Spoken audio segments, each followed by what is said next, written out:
Uh-oh, Wally. Careful.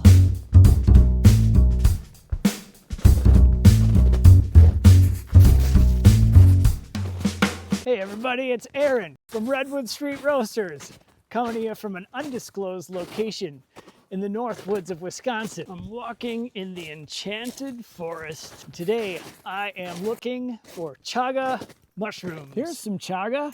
I know what you're thinking. What are you doing wandering in the woods like a crazy person? I thought this was a channel about coffee. Just heard some geese. Well, if you've never had chaga mushroom with your coffee, you are missing out. Wally, are you looking for chaga? Wally was bugging me. He was like, you never let me be in your videos. So I told him we could come out here today and make a video looking for chaga mushrooms. This is all chaga right here. Chaga tastes great in coffee, and if you haven't tried it, you should. It'll change your life for the better. There's a lot of things that can change your life and you regret it. I don't think you'll regret trying chaga in your coffee. Unless you do, and then I am sorry. I've heard it said that chaga is the king of medicinal mushrooms. I'm not sure exactly what all the health benefits are, but you could probably googly moogly that in your search engine of choice and find all kinds of claims out there. I just think it tastes good. I think it has kind of like a vanilla taste. I like to add it with my coffee. I do have one friend who tried chaga tea and he said it didn't agree with him. So my advice is to start small. Don't make a big strong batch all at once and overdo it, just in case. Nothing really bad happened to him. He just didn't feel good for about 10-15 minutes. Chagas usually grow on birch trees. Every time I see a birch, I go and I inspect it. Let me know in the comments section. Do you like to drink chaga tea? Do you like to find chaga? Have you ever found it? Does it grow in your region? Do you know of any other wild medicinal mushrooms that can be harvested and put in your coffee? If you don't know how to identify a birch tree, you can googly moogly that too. Or I can show you. Here is another awesome looking birch tree. I think this is a silver birch. It has like the white bark that looks like paper. There's also like yellow birch, like golden birch. And if I find chaga on one, I'll call it a black gold birch. Looking for medicinal mushrooms in the woods turns every walk in the woods into a treasure hunt. You start to feel that childlike wonder. Chaga is pretty much one of the most easy mushrooms to identify because it's not even it doesn't even look like a mushroom. It just looks like a bump on a log. Usually grows on birch trees. I guess it'll grow on like poplar or aspen trees. But I've usually seen it on birch trees. It looks like this, like with this black burnt look on the outside. And then when you break into it, it's got like a dark or a red-orange look. You can see in the middle here, the red-orange. I was once severely chastised by a fellow chaga forager because I said that I had harvested chaga mushrooms in the summertime. He said, you're supposed to mark them and wait and come back in February. I don't know what time zone you're in, but it's March here, so if I do find some, I guess it's going to be a whole year before I can get them. Look at these birch trees that I just found. This is a big oak tree. Here's a nice birch. I know you guys are going to think I'm weird. Might be a maple. I'm kind of a Lorax. I love to touch trees. I just feel peaceful. After watching this video, people might be asking, does Redwood St Roasters sell chaga? Whoa! I just saw a grouse. I don't know if you could hear it flapping its wings on the video, but that was cool. What was I saying? Oh, After watching this video, some people might ask, does Redwood Street Roasters sell chaga mushroom to put in coffee? We do not. But I would like to inspire you to go out into the woods and find your own chaga and try it out. It'll take it to the next level. Every birch tree will be a new adventure for you. Here's a birch tree. Let's see if there's any chaga. He's like Bigfoot, always blurry. This right here might be a chaga that's developing. So I'm gonna keep my eye on it. Don't get wet, it's gonna be cold. See if that ever turns into something yummy.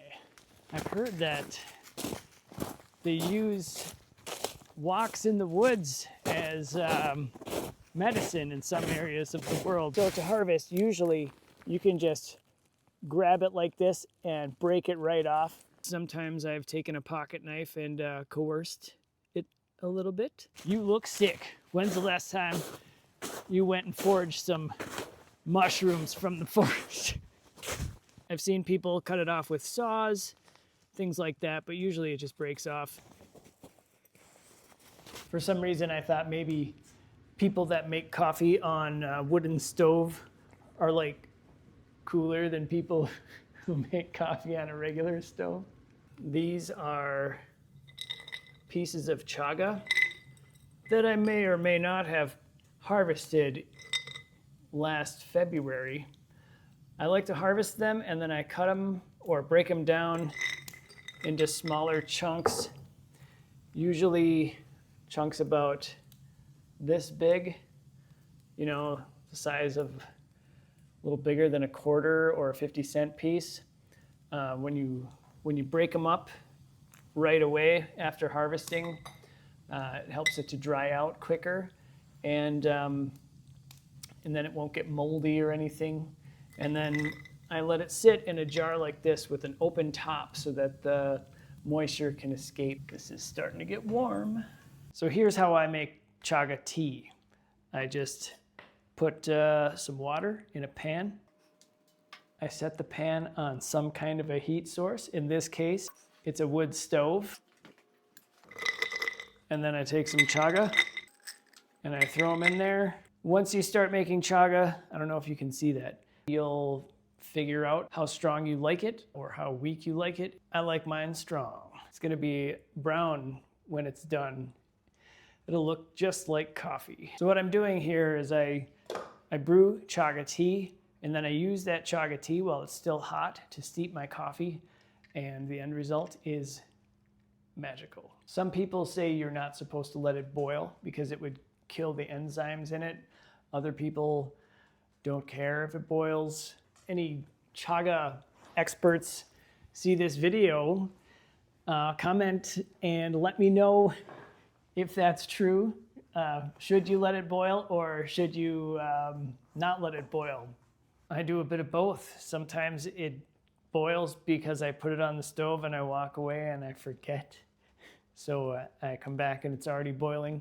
I like to make my coffee in a French press, and that really lends itself to steeping your coffee with something like chaga tea instead of just plain water. I'm gonna get my French press ready for the chaga tea. I always put in a huge scoop because I like my coffee bold. I'm gonna sneak a little more in there. It's getting nice, rich, and dark. Wallace is very curious about the wood stove. Let's check on this. Oh, it is boiling. So I guess that's how we're doing it today. So now that our chaga tea is ready, I'm going to take it and hopefully not burn my dog. And we're just gonna pour it into the French press. Just like that. And now after this, I'm going to fill this pot back up with water and let it sit. It'll soak out more nutrients from the chaga, and I actually will reuse these for about a week to 2 weeks. I'll just keep reusing them until the tea is so weak that it has no flavor, and then I'll retire these and start with some new ones. After I let it steep in the French press for a few minutes, you put the top on, and this has a screen. The mesh allows the liquid to go through, but not the coffee grounds. So when I plunge this down, everything above the screen is delicious Chaga tea coffee, and everything below the screen is the coffee grounds. Oh, look at that magic. Black gold. Well, that's going to wrap it up for today. I hope I inspired you to get outdoors and look for chaga mushrooms in your area. If you found this video entertaining or informative, please consider giving it a thumbs up or subscribing to our channel. That'll really help us out. If you'd like to try some of our delicious coffees, they're available at redwoodroasters.com. We also have sweatshirts and t-shirts available on the website as well. And remember, experience extraordinary coffee.